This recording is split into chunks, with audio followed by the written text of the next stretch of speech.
In the fast-paced world of venture capital, discovering the next breakout startup isn't just about hunting for opportunities before they hit the market. While proactive sourcing is a key strategy, there's another equally important side to the game: reactive sourcing. This is the process of evaluating and filtering the deals that come directly to investors, pitches from founders actively seeking funding. Every venture firm, regardless of its size or reputation, is constantly bombarded with inbound pitches. Some of these come from highly promising startups with the potential to disrupt industries. Others might be misaligned with the fund's focus, lack the necessary traction, or simply not be ready for venture backing. The challenge? Separating signal from noise efficiently, because the best opportunities don't always come wrapped in a perfect pitch deck, and missing a great investment simply because it got lost in the flood of submissions can be a costly mistake. But let's be clear, reactive sourcing doesn't mean passively waiting for deals to show up.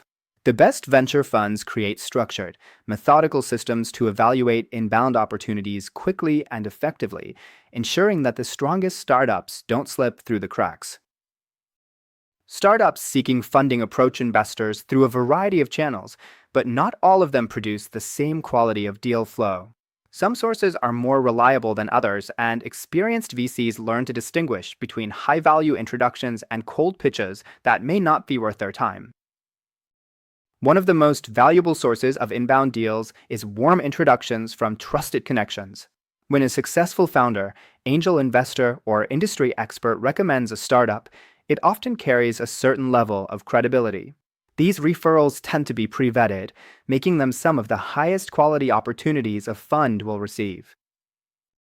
Then, there are cold emails from founders, unsolicited pitches sent directly to VC firms. While the majority of these may not align with a fund's focus, it's important to remember that some of the most successful companies in history started with a cold email.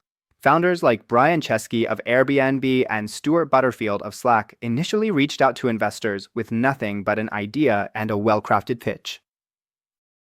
Pitch competitions and demo days are another common source of inbound deal flow. These events, often hosted by accelerators, universities, or tech conferences, give startups the opportunity to showcase their businesses to investors. While not every company pitching on stage will be a winner, these events provide valuable visibility into emerging trends and new talent. Some funds also receive pitches through website submissions or dedicated online portals. While this may seem like an impersonal approach, it provides an opportunity for founders who might not have direct connections to investors.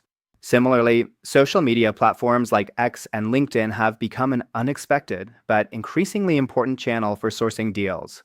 Many founders openly share their fundraising progress, engage in discussions, and build relationships with investors online. And then, there are incubators and accelerator programs, which function as structured pipelines for early-stage startups.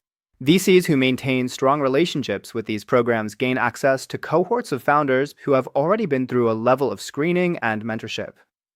The key challenge with all of these inbound sources? Volume. Most venture funds receive hundreds, if not thousands, of inbound pitches each year. Without a solid filtering system, it's easy to get overwhelmed and waste valuable time evaluating startups that don't fit the fund's thesis.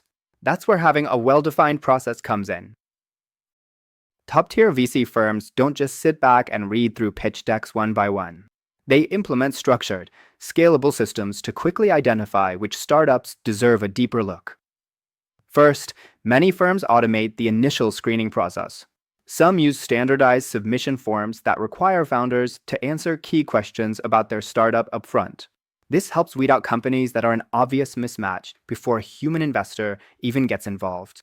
Others leverage CRM systems like Affinity or Airtable to tag, categorize, and prioritize inbound deals, making it easier to track promising startups and ensure nothing gets lost. Beyond automation, experienced investors rely on a quick evaluation framework that serves as a mental checklist.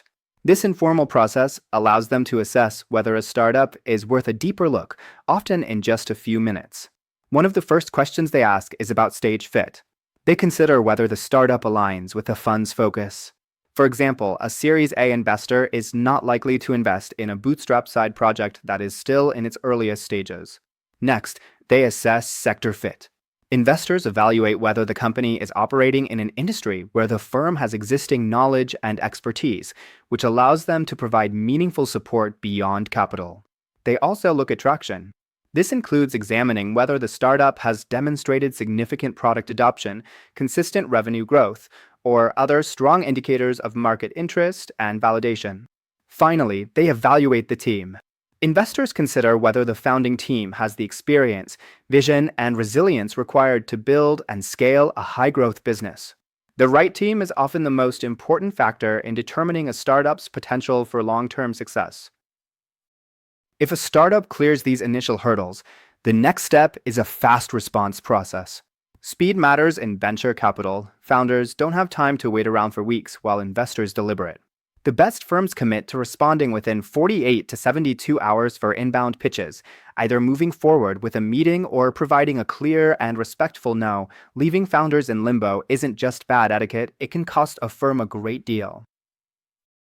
Even the best investors occasionally pass on a startup that later turns into a billion-dollar company. Some common mistakes include over-relying on warm introductions, dismissing first-time founders, or being too rigid on early traction. Airbnb, for example, was famously rejected by numerous venture capitalists who initially underestimated its potential. However, it's also important to recognize that investors sometimes pass on deals not because they doubt the potential, but simply because the opportunity falls outside their defined scope, stage of investment focus, or sector expertise. Some of the biggest companies in the world were overlooked by investors due to a mismatch in these investment criteria rather than a lack of belief in their future success. While proactive sourcing allows venture funds to seek out high-potential startups, reactive sourcing remains a critical part of the equation. Some of the best deals in venture history, companies that turned into unicorns, came from inbound pitches. At the end of the day, the key isn't just waiting for deals to come in. It's about having the right system in place, one that allows investors to efficiently filter, evaluate, and act on opportunities before someone else does. Because in venture capital, the deal you almost ignored might just be the one that defines your entire fund.